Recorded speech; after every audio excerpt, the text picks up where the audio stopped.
Okay, welcome. Is this on? Can you hear me? It's not right now on, but do people? Yeah, does anybody?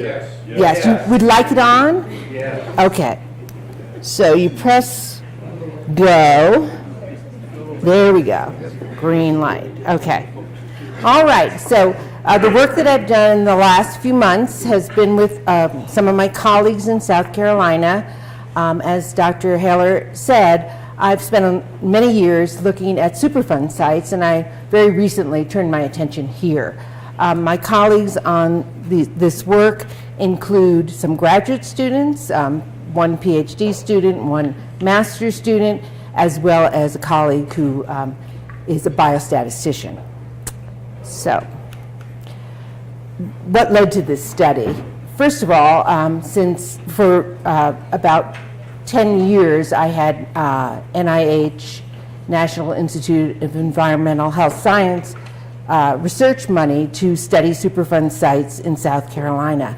And our focus was entirely on birth outcomes. We were very interested in the 9-month period of pregnancy and what mothers were exposed to, and then the follow-up of how their children progressed.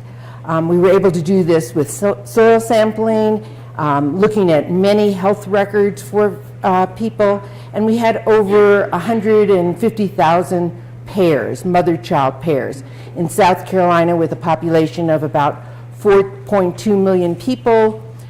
We have 55,000 births per year, and half of these births are funded by Medicaid, which of course, I'm sure most of you know, is the state-matched money with federal money that pays for health care for people, women and children who meet a poverty threshold, as well as people with disabilities and some aged people. It's it's in every state of the union. And we were able to use Medicaid records to look at the health outcomes of children. From that study, we had 22 publications, and I'll get to those at the end of this talk. I started to look up some of the facts and figures and reports about Butte, Montana, and I was intrigued. I saw lots of information. Not all of it had to do with the health outcomes. There was a lot of work around exposures, but not so much linked to the health outcomes. So I thought that's something that I would kind of take on. So from the 10 years of Superfund studies, I just wanted to summarize sort of 8 small points.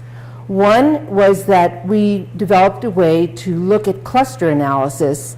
Many people who live near or proximal to Superfund sites worry about the clustering of different conditions. And traditional cluster analysis is very simple. You look at, the exposed versus the expected rate. What is the rate in this community compared to the rate that you expect to see in a community of that size with that composition? But we were able to use a different method, which is a Bayesian local likelihood cluster modeling approach, where we had lassos, which is a Montana kind of concept, where we looked at the configuration in thousands and thousands of iterations. It's using fast computing. We were able to find clusters. None of them were geographically circles. They were different sizes, shapes, and configurations. But it really helped us pinpoint where outcomes of interest were occurring.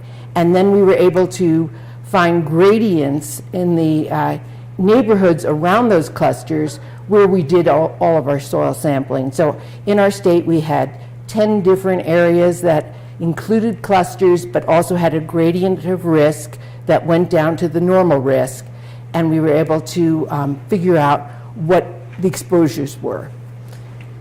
We always use very simple soil sampling methods, the kind that have been going on for many, many years. We had graduate students and teams going out with GIS and able to pinpoint the latitude and longitude of every node. We had gigantic maps that we used to figure out where the sampling could occur, and we wouldn't walk right up to somebody's house, right in front of their house. We'd go in the public land proximal to the house. So we did a lot of that. And then we were able in South Carolina to actually get the address of every single Medicaid recipient during the as many of the months of pregnancy for which the woman was enrolled in Medicaid. So for some women we had 3 months, for some women we had 8 months. We had different lengths of time. And we knew where they lived in every month because they had to re-register in order to get their qualifying card. So they had to give their home address. So that was really helpful. We knew whether the exposure occurred for 1 month, 2 months, 3 months. And this is one of the tricky parts about looking at clusters, especially for conditions that have long latency periods, things like cancer or heart disease, where the exposure might occur very early in your life, and you're living at a completely different residence years later when that disease occurs, and then you say, do we have a cluster? Well, it really is hard to answer that question without knowing your residential history. So just to give us a sense, the group, collective group, a sense of how hard that is, how many of you, raise your hand, if you lived in the same house your entire life, even during your mother's pregnancy, in the home in which you were conceived and then lived? There's 2 people, okay, that I see, great, that's what I was expecting. How many people lived in a residence where you can actually write down your street address for less than 10, that were less than 10 residences in your entire life? Raise your hand. So that's about, any estimators here? I'd say that's about less than a fifth, maybe a sixth of the group. Everybody else, how many people have 15 or more? Yeah, most of us have 15 or more, especially those of us who went to college and changed apartments 2 or 3 times and then went to different cities to live and go to graduate school or whatever. It's very, very hard to get that kind of information, and that is the information you need to really be able to associate exposure with outcome.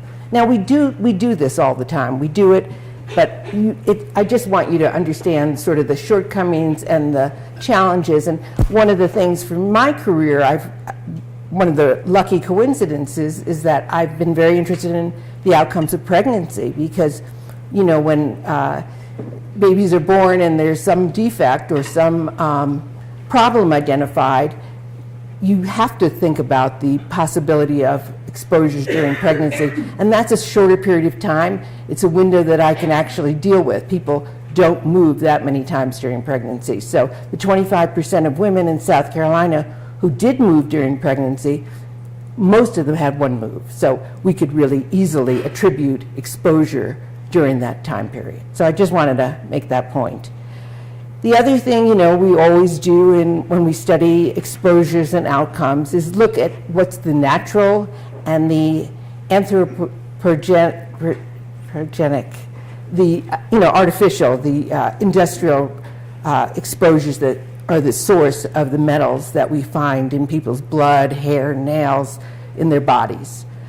Another thing that we did a lot in our work in South Carolina is we looked at more than one metal at a time. People aren't exposed to a single metal. That's very rare. You don't live in a house with lead paint and never have the experience of going outside. You know, we all are exposed to multiple metals.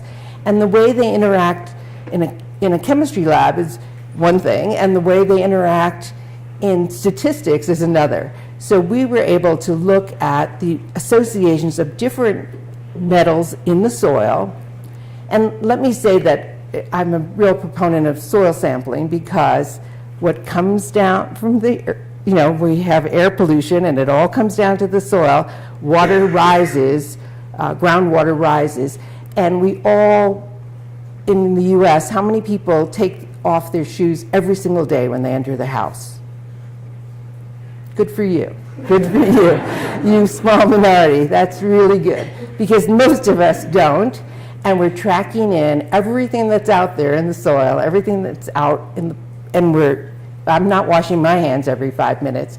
We're ingesting it. We're touching it. We're eating it. We're putting it in our food, we're putting it in our mouths, we are ingesting soil elements. So it's important to look at all these different associations. So for low birth weight, we found out that there was not just an effect of lead and cadmium in our area where we have cadmium in the soil, it was exponentially higher in those who had both. So it wasn't just a simple additive effect, it was a synergistic effect. And for intellectual disability, we found a really strong association for people who were exposed to both lead and arsenic, and that is something that's very real here in Butte. We found an independent effect of arsenic, independent effect of lead, but the two together were frightening. And then also nickel and lead. And for cerebral palsy, cadmium was a factor.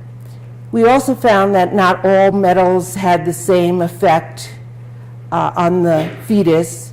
It did seem to be associated, different metals had different effects at different times during pregnancy. And exposure, for example, to arsenic in the first trimester was really serious. And for something like mercury, both early exposure and late exposure, when the myelin is forming on nerves, that has a detrimental effect to the development of brains and fetuses. So in addition to being, looking at mixtures, also looking at time of exposure, finding out when the vulnerable periods are, we also did some work that modeled the effect of the different metals in the different parts of our digestion. So, assuming that we are eating or digesting metals, of course it goes through our stomach and then our intestines, and we were able to simulate those processes in the lab. And one of the sort of concerning findings that we had is that for lead, the bioavailable element in our gut, in our intestine, can be equated to a concentration in the soil. And many of you are familiar with the EPA and the different standards for what's allowable in residential soil. And for lead, it's 400 micrograms per kilogram. And we found that there was a real change point, a real point at which the risk to the child's brain for going so far as having intellectual disability was at 130 micrograms per kilogram. So that's the kind of information that people need to know. We just can't take everything at face value. The EPA sets standards. These have to constantly be upgraded and reviewed and challenged and thought about, and that's what science brings to the table. So, I put on the table a few copies of this article that was recently published in Environmental Geochemistry and Health, and it did get in thanks to Susan over there, it was in the paper here in Butte. And so I'm going to talk a little bit about this today and some other work that I've done with data from Montana. So we don't just, when we do our work, we don't say are metals bad for human health. We first figure out what are the metals that are prevalent in the area. And here you can see there's a caption for whether it's Deer Lodge or Silver Bow, as well as whether or not the EPA has classified these metals as human health effects. But we were very, very careful in our review of the literature. We had 2 different grad students doing the reviews, and we had meetings weekly to review the papers, made sure they met a standard before we accepted them into our literature review. So we were able to see which metals we were concerned about. And that was important because if we know which metals we're concerned about, then we can look for the literature that tells us, well, what is the human health effect of that metal? So here are the metals that we identified as present in your communities, and I'm sure you all have seen this list before. Then we went ahead and said, okay, what are they associated with? They're not associated with every kind of cancer. You don't see leukemia and lymphomas here. There is no good data. We really combed the literature to see if there was. There isn't. So that wasn't one of the cancers that we put on our list to study. So these are the cancers that we looked at. And here are the neurologic conditions. Again, we can't look at everything. For example, I've heard people ask about ALS. It's not on the list. There's very few cases of ALS in the death records of residents of these two counties. And secondly, we didn't have the literature to support putting it on our list. Cardiovascular and cerebral vascular conditions were really important, and these are the specific ones that we looked at, and then organ failure, liver and renal. So we were specific about our exposures, which metals are we interested in. We're specific about our outcomes, which diseases are we interested in, and then we applied statistics to see what the relationship was. And this is the primary table in the paper that I think needs to be thought about.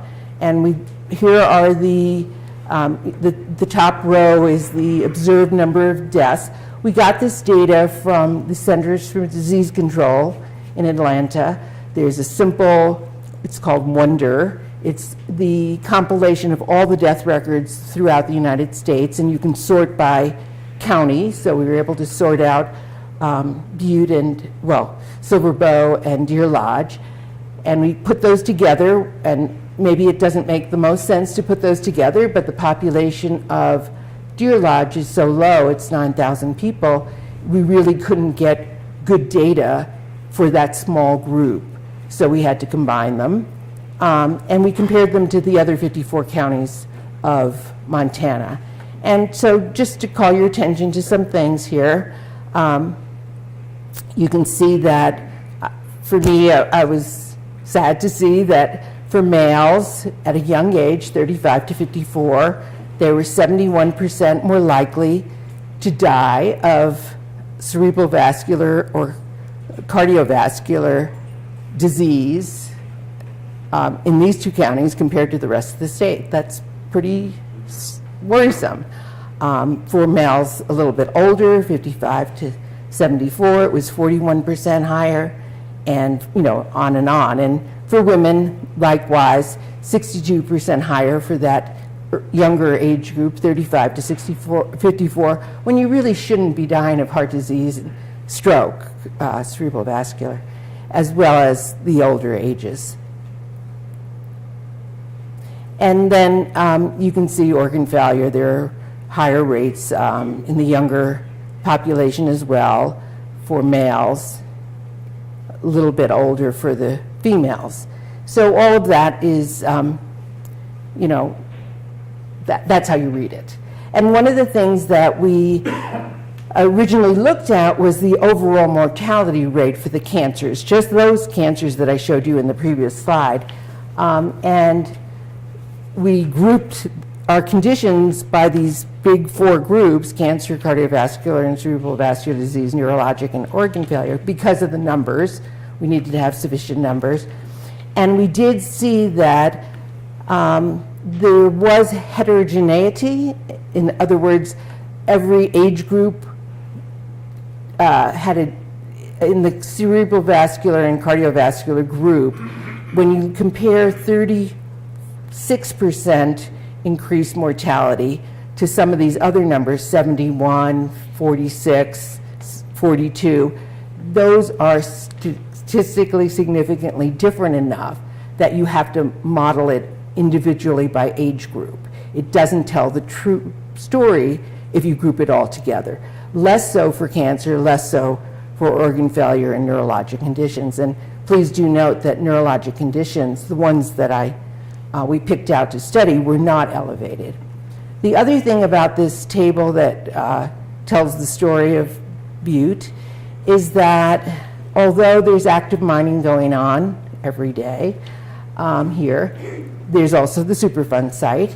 And there's been cleanup going on for all these years since 1984. And so we wanted to see if things were getting better. So the trend analysis was that measure. And you can see the p-values are very, very small. There's no difference in organ failure. But for cancer, there's about 3% for every 2-year period during our study period, which was 2000 to 2015. So there is some improvement in the death experience over time. For cerebral vascular and cardiovascular, the improvement is about 5%, and for neurologic conditions, it's about 3%. So there is improvement. The remediation is having an effect. Is that a good enough effect? Are you happy with that effect? Is that what we, is that enough? I can't answer that question. That is what it is, That's what we're observing. These tables, these figures, are not the same as what you saw in the table. These are standardized rates to the US population. So we apply the true age and sex breakdown in these counties, both the 2 case counties, Silver Bow and Deer Lodge, and the 54 others, and we use the way we standardize them to the US population characteristics for age and sex. And so these next 4 figures show us the relationship between the counties, the 2 versus the 54. And wherever there's a star, that says it's statistically significantly different. So most of the time, as you can see, for cancer, it is statistically significantly different, that comparison, once they're standardized to the US population. The same is true for the cerebral vascular and cardiovascular disease. There are even more every point, and we had to group these into 2-year periods or a few year periods because of the small sample size. And for neurologic conditions, you can, yes? Just a quick question on that figure you were just showing. Here it says that was adjusted Deer Lodge and Silver Bow versus adjusted Montana. So it's not. They're both adjusted in these figures. They're both adjusted to this and compared to one another. So they're standardized to the US population and then compared to one another. No, it says Montana. Yeah. Well, Montana is the other 54 Okay, the other counties. And so you can see that there was no difference with the neurologic conditions, and for the organ failure, it is higher in these counties. Okay, and then of course we had the story in the paper, so there was some talk about that, and then I just put this out just so you stay on the tails of people who need to make decisions. There was this follow-up story in the paper that said that the EPA, the acting EPA administrator, would do some follow-up as a result of that study. So keep on that. That's not my business, that's your business. Okay, and then this is more recent data with the help of our colleagues in Montana at the health department. We were able to get data from the Montana Central Tumor Registry because we were concerned about what is really going on with the different kinds of cancer. And here you can see that I bolded the ones that were statistically significantly higher. And you can see that liver and, well, we'll just call it liver cancer was 62% higher in the 2 case counties compared to the others. Colorectal was 10% higher. And sadly, brain and other central nervous system was 72% higher. That's a little scary. The others were not statistically significantly different. What does that mean? These are associations based on the people who report, every case of cancer in the United States that has a tumor registry gets reports from doctors, hospitals, and labs. So we know the occurrence of the incidence of cancer, and that's all this table reflects, is those rates. Does that make sense to people? This has not been published yet, but it has been looked at by the health department. And so I just wanted to kind of give you a sense of what the work that we've done in South Carolina. This is all based on Superfund work. And, you know, my pitch tonight, the only takeaway that I really want to say is that there's a great science, you know, chemistry and epidemiology and biostatistics and all kinds of health work have been working on Superfund affected areas and mining, you know, exposure to metals for a very, very long time. And there's fabulous literature out there. And we, you know, we need to be sure that the best methods and the right methods are being used in your community, because you live here and you breathe the air and you drink the water and you walk on the soil. So I really, you know, I just wanted to give you a sense of the kind of work that we have done that looks at, you know, all these different aspects of it. Some is highly technical, some of it is very easy reading. Here's some more. The issue of clusters is a big one for me. We went back, you know, because we had done so much soil sampling, we went back every 3 years and resampled at the exact same, you know, out to many, many, many digits, decimal digits, the exact location where the soil had been sampled. We took pictures, we took, you know, we did all kinds of measurement to be sure we'd be at the same spot, because we were interested in sort of the use of land, and does the land change over? Are people exposed to the same concentrations of metals over time? And by and large you are. Obviously there were exceptions to every rule. There's always changes in land use, where sometimes we were out in the middle of a field, sometimes we were, you know, standing in a housing project. You know, it was all over the place where we went to collect soil samples. But the variation, the half-life of metals is long, and they're there. And I know there's remediation and changing of soils, but it isn't happening everywhere, in every yard, in every park, in every location. So that's an important factor.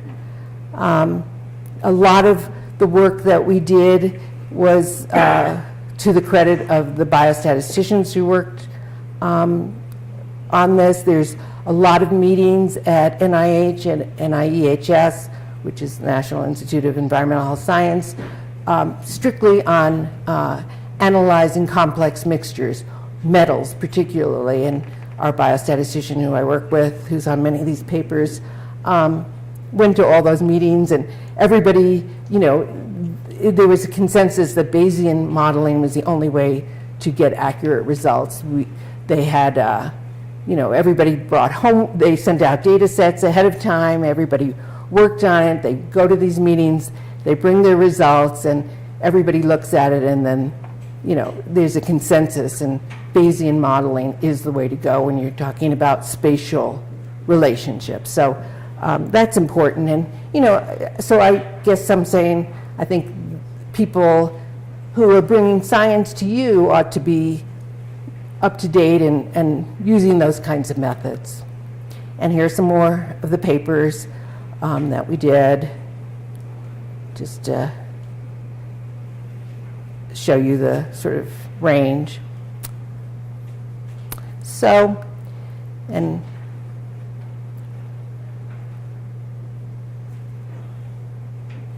all these kinds of things, you know, can happen anywhere. Our group just happened to focus on these early exposures, but it could be done, you know, same methods can be applied everywhere. Okay, there's a lot of them. And I did give Dr. Haler a flash drive with everything on it. If you know, want to get a copy of these things, you can get it out of the library system, or you can get it off out of Dr. Haler's office. Okay, so, you know, what do I think should happen? I had to think a lot about this slide because, gee, I didn't want to just come here and find out how many times you moved, and, you know, tell you there are bad things in the soil. But I do think that EPA, and I have good, good contacts at ATSDR, and people want to apply the best science to these problems, but I think as a community, you need to ask for it. I think you need to challenge people, and I think you have a very good, from what I understand, you have a lot of community groups that are advocates, and you don't have to tell them what the answer is, you have to tell them what the question is, and you have to tell them, challenge them to use the most up-to-date, evidence-based approaches to solve these, to answer these questions. That's really my take-home point. There's evidence-based approaches to all these issues, and there has to be surveillance as well. I think it's really important that we continue to, it didn't cost, well, it cost time. I had graduate students stop doing 2 other projects and took time for myself and the biostatistician to do it, but it was time well spent. We all felt good about it. Nobody paid us a penny to do it, and that can be continued. That's not hard. I could show you exactly what the program is, the computer program that we used to do this work, and it should be continued because surveillance tells you, are we moving up, are we moving down, or are we staying the same? And you need to look at children and infants and older people and younger people. It's a problem here because you have a small population, and everything has to be de-identified, and there's rules about exposing cell sizes less than 10 in many of these federally funded projects. You can't talk about very small groups.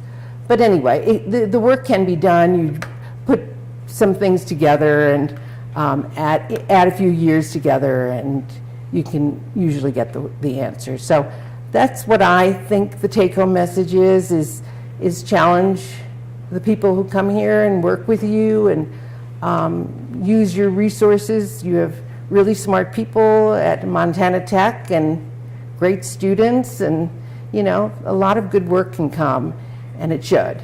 And just being reactive isn't enough. You have to go out there and do this work. So that's my hope for your community, and I'm happy to continue some of this work, and I will.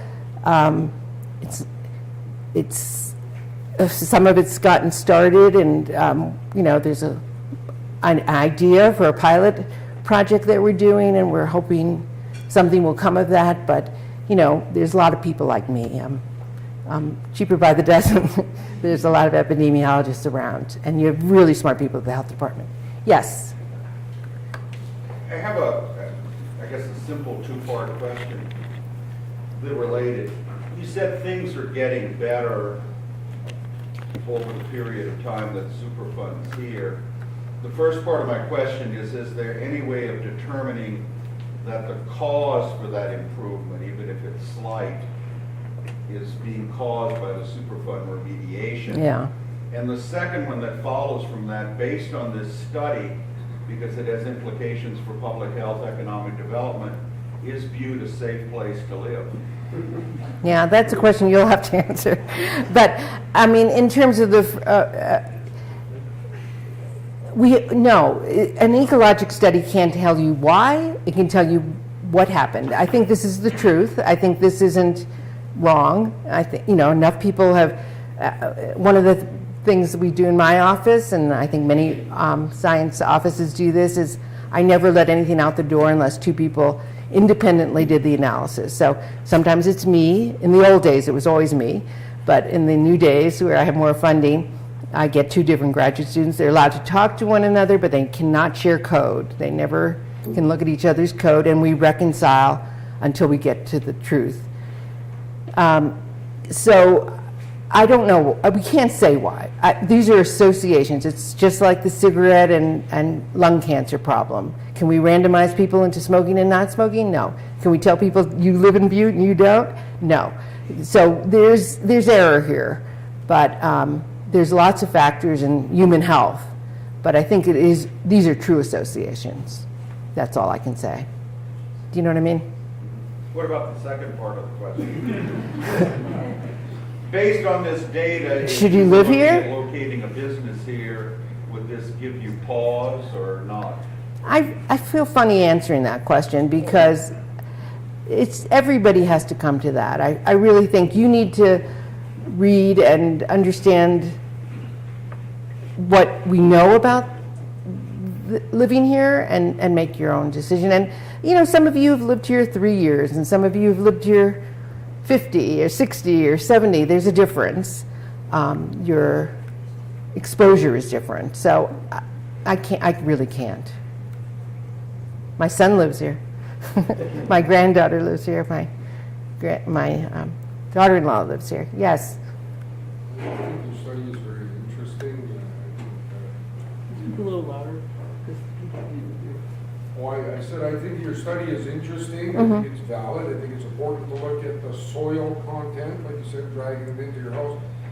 But there's other means that infiltrate the house. My last landlord told me he got an EPA notice from local water saying, sorry, but your pipes aren't carrying clean water into your apartment. How can clean water be correlated to your study? What people are drinking. I'm a student. I drink tons of coffee. Should I be drinking the coffee if it's not filtered? No, I know. Well, the pipes, yeah, of course. These are old houses.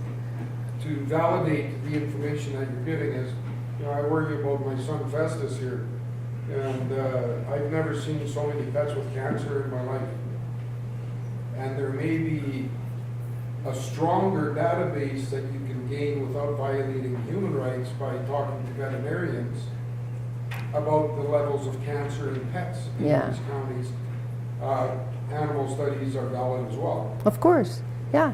I mean, and you can do absolute just animal studies exposing the animals to these conditions. You know, they're not hard to simulate in rats or mice or, you know, other animals. But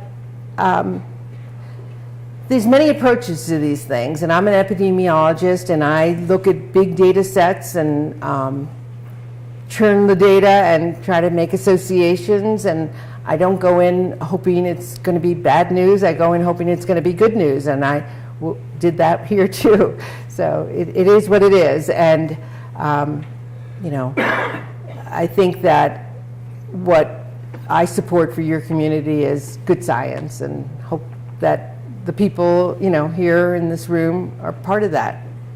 Yes.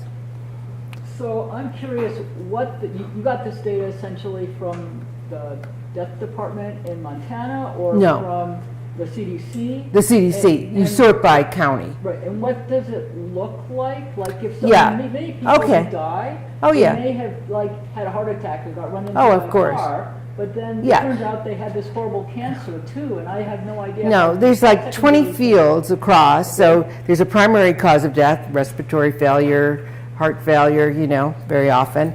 And then there are underlying conditions. So the person might have an underlying condition that's cancer, which it usually isn't in the primary position in the death records, and all kinds of other things. They might have Parkinson's disease and, you know, cataracts or something. You know, you can find all kinds of things in the death record because there are lots of fields. And it's variable. In a place like Montana, I don't know what the average number of fields that are filled in is. You don't have, we have 3 medical schools in our population of 4.2 million, and so we probably do more autopsies than you do here. And so there are all these issues play into it, but we're talking about Montana. We're not comparing it to South Carolina. We're comparing it to Montana, and we're also standardizing it for the U.S. population. So the argument of incomplete care and incomplete information probably isn't that, to my knowledge, isn't, unless somebody over there wants to dispute it. It's probably, there's a lot of error, but I don't know that there's a reason to think Butte and Silver Bow would be different than the rest of the state. Yes, sir. Do you have any information relative to the different areas within Butte or the different areas within Anaconda? different neighborhoods. No, we can't get down, with this study, we could not get down to that level. There's studies that can tell you some of that, but not mine, yeah. Can you get it out of your? out of the No, information? not out of the death data, not out of the cancer registry, they never allow it. You know, because of this small sample size for any one particular kind, you know, once you start with your age and your race and your sex, this, you know, all those factors together, the number of people in any one cell in a big matrix of cells is going to be small, and we're not allowed to report that kind of thing. So this, you know, this isn't a study about, I've done many, many studies using health records in hospitals. This isn't at that level where you know whether how many years the person smoked a cigarette and how many, you know, operations they had, and, you know, the whole long health history. This is just at an ecologic level. This is just a broad stroke, but it tells you at a broad level there are some problems. There are some things that I am worried about. Did it include how long people had lived in? No, that's why I was saying, you know, my challenge to tumor registries around the country is somebody try, please, to get residential histories. It would be a really hard, it would be really hard to do. My 9-month example is just about all people can handle is where did you live? Yes.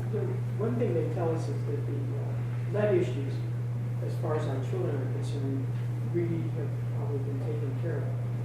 But they never tell us how many children have been tested That's the problem. or the results of the test. They're just said it's better. Well, better can mean anything, Right. but it doesn't tell us that there's still not a lead issue. Yeah, and no lead is the best result in a child's blood. But no, and they apparently in the paper, I mean, there's been reports of lead leaching in pipes in schools, and, you know, obviously we know the homes in this area, some of them are super old, and 1972 I think is when lead was taken out of paint. So, you know, when you dig down to the 14th level of the paint in the house that chipped, you know, that children put in their mouths, that's lead exposure. There are other sources of lead exposure, but the mine is, lead is an element that is dug up in these mines.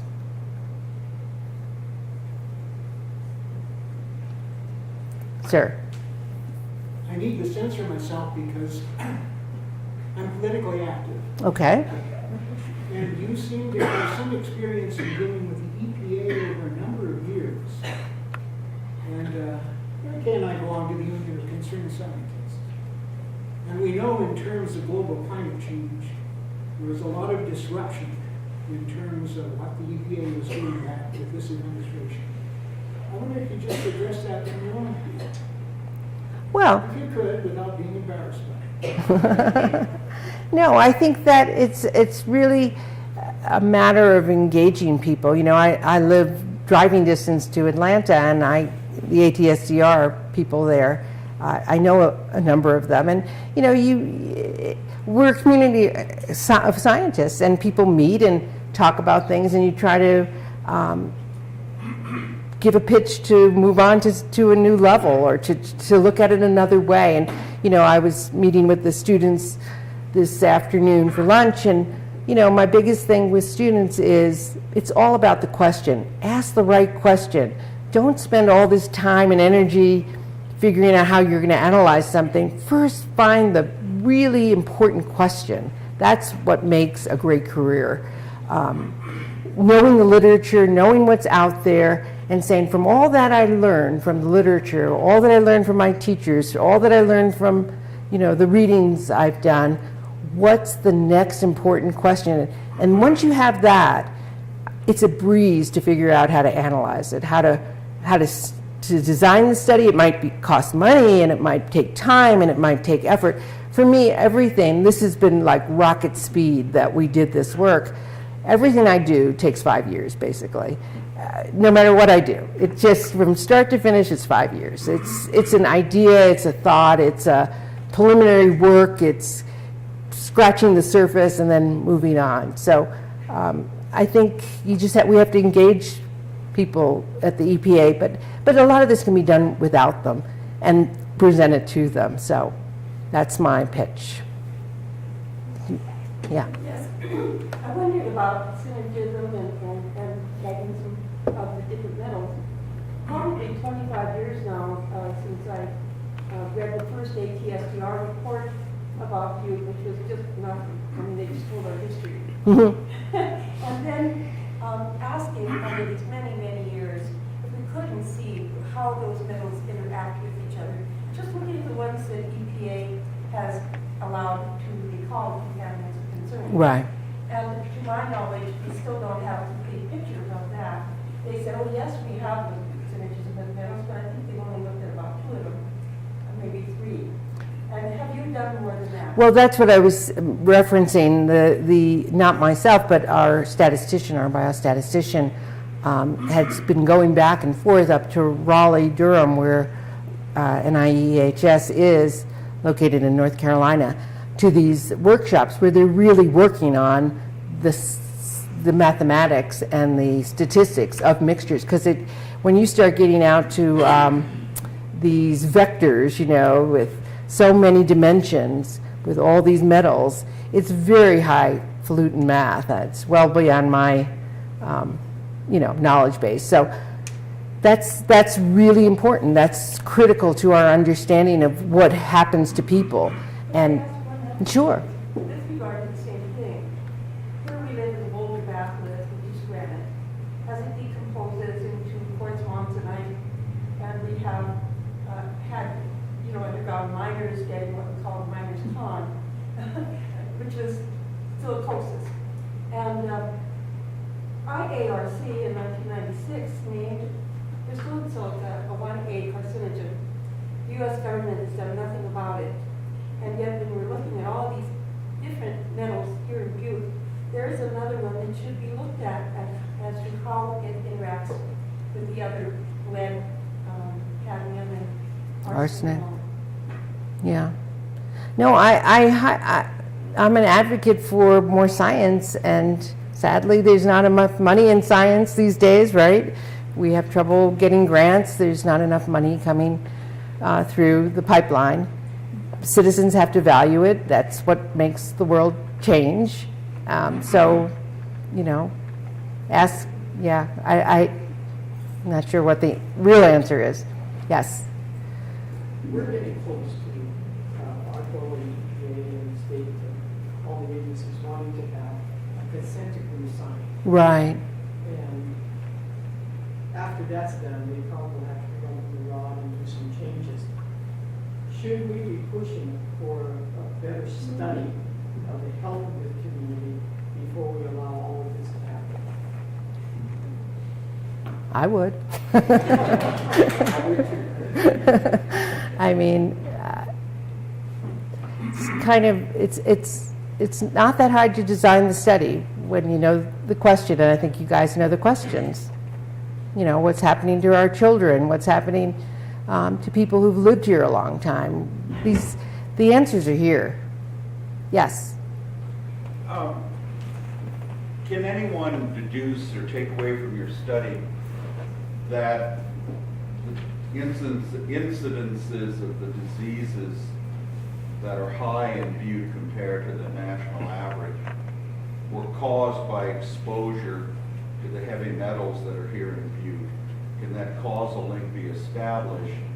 And the second part of that is that if it suggests some association, is there any way of figuring out whether it's the result of past mining, current mining, or I guess God naturally occurring arsenic and lead? Yeah, I mean, you can speciate metals and find out, what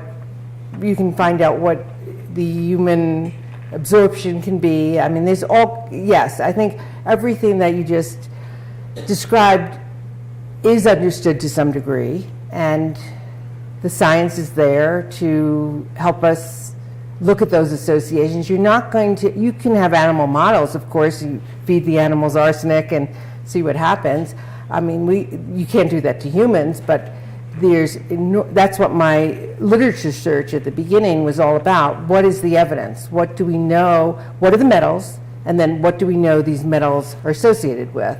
And that is just a matter of going carefully through the literature, listing it all out, looking at which metal is affected by which outcome, and then doing the models to see statistically if there's a relationship. It doesn't account for everything. I mean, I think everyone in the room knows that we differ. You know, our biology differs. I have different alleles on my genes than you do, and you know, some of us are fighting cancer right this second because we have a particular allele type that allows that to happen in our bodies, and others of us don't, and we're developing cancer as we speak. There's enormous human variation, and all that plays in, whether we smoke, whether we're active, whether we eat well. All these factors play in, and all this study can tell you is that given all that variation, all that randomness, all those factors, there is still an association here about some things that are worrisome.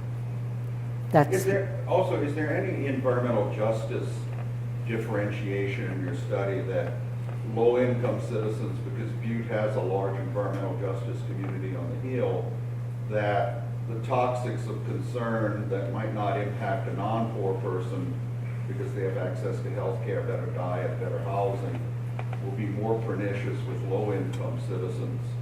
Is there anything related to environmental justice that you could draw from your study? Yeah, we had a bunch of articles about that, I think. You know, this one by Harley Davis, the first author, was about residential distribution. It had to do with disparities. In South Carolina, 30% of our population is black, African American. They're our minority group. Indians, I guess, are your minority group. And yes, they in our state, with lots and lots of small, very small, nothing to the scale of your the Berkeley Pit, or you know, we have, those are the poor communities, and there is. It's not a coincidence that's who lives in those areas, but these disparities do exist, and they're more exposed, and yes, they have less access to health care, and so all that plays in, but it's a story that we can tell. I'm not sure we know how to solve it, but there's quite a few of these. That one student, Harley, was very interested in that part of it. So yeah, and of course there's tons of literature beyond what we did. Yes, sir. Just about how you looked at all of Montana. So you looked at Butte and Deer Lodge, and then you looked at the same data set for all of Montana to get a background feeling. So you looked at Comparison, yeah. the Yes, same.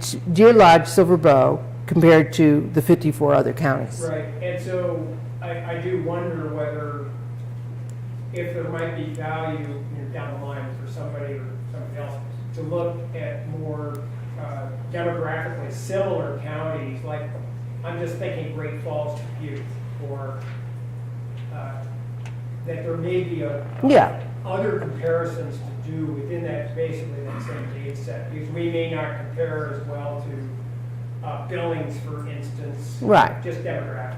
Sure, but that's why we put them all together, because if you know, there's a little more power there, but also it's just, I think those, if you pick out a couple of counties, somebody's going to challenge you about why those and not these others, so we just took it to the rest of the state. I But just think it yeah. would be interesting to Yeah, see no, what I the pattern agree. would Yeah, be sure. if there And, is- you know, I included in that paper, just to make this point, the health department also collects data on the BRFSS, which is the Behavioral Risk Factor Surveillance System. It's in every state of the union, and we have one in South Carolina. And that shows the health behaviors of people in your state. And you can look at the differences between the people in, and I just showed that paper, that comparison in the paper, although we didn't put that in our models. But it was true that during the second period that we looked at, an early period in the early 2000s and then the later, more recent years, the smoking rate was higher in your 2 counties than in the rest of the state. So that's a problem. That confounds the results to some degree. And then also income was lower here, oddly, for these 2 counties compared to the rest of the state. So there are problems here, and of course they're all related to one another. Mental health, all these things get related back to one another. Yes, sir. Yeah, so we have an election coming up, and there's some hot issues on the plate here, so aren't there certain lynching questions you're not supposed to ask? Like, well, mining is butchering everywhere, but we don't want to vote to preserve water because we want to preserve mining jobs, yet there's no input towards, well, what are the other socio-economic ways that we can develop the money that we need to pay for science? Why isn't there other interest involved, other industries involved? Yeah. And why isn't there other ways to pay for the science that we need to recover these lands that we rely on? We're sitting in a pot of boiling gasoline with a cigarette in our mouth and a lighter in the other, going, should I light this cigarette? Yeah. Right? I mean, Yeah, I mean, Praise me if you want, but isn't there a certain truth involved in what we're doing here tonight? yeah. Well, I always say animals run away from danger, and we seem to stick right with it. Us smart humans. Yes, sir.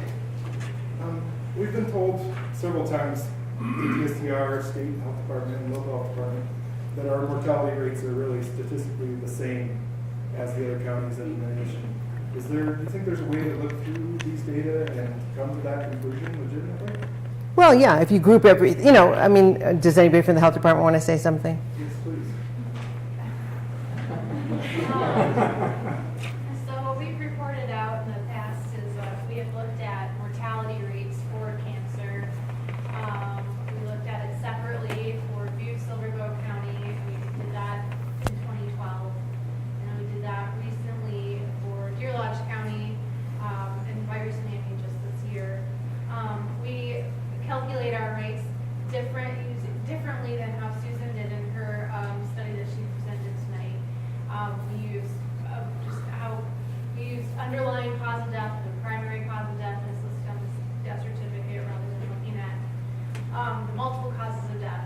So we'll get slightly different numbers.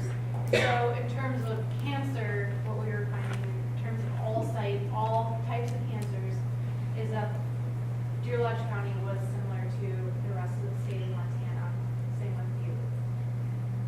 But it's different methods and so then we arrive at slightly different numbers and conclusions. Okay, well, thank you. Yes, sir. Couple questions. Okay. On your studies of Silver Bow and Deer Lodge, did one stand out more? No, and that's a good question, and I, of course, thought of that right away. We all thought of that right away. It's unfortunate. It's just a numbers problem. There's 35,000 people in Silver Bow. There's 9,000 people in Deer Lodge, and it's just not enough people when luckily these things are relatively rare to do to look at the 2 separately. So we had to really group them to get the power, to get confidence intervals and stable estimates of what we were looking at. I wish we could, because I think of course there are differences. That's the whole thing about epidemiology, all science.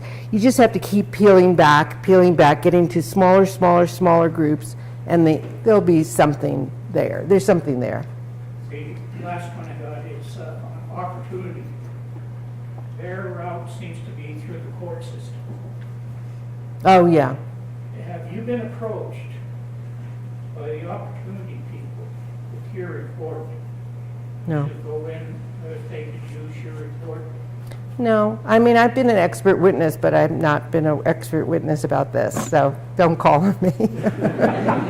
No, I mean, yeah. Anyway, I appreciate your attention, and I think you've got some really smart people in this group, and good luck.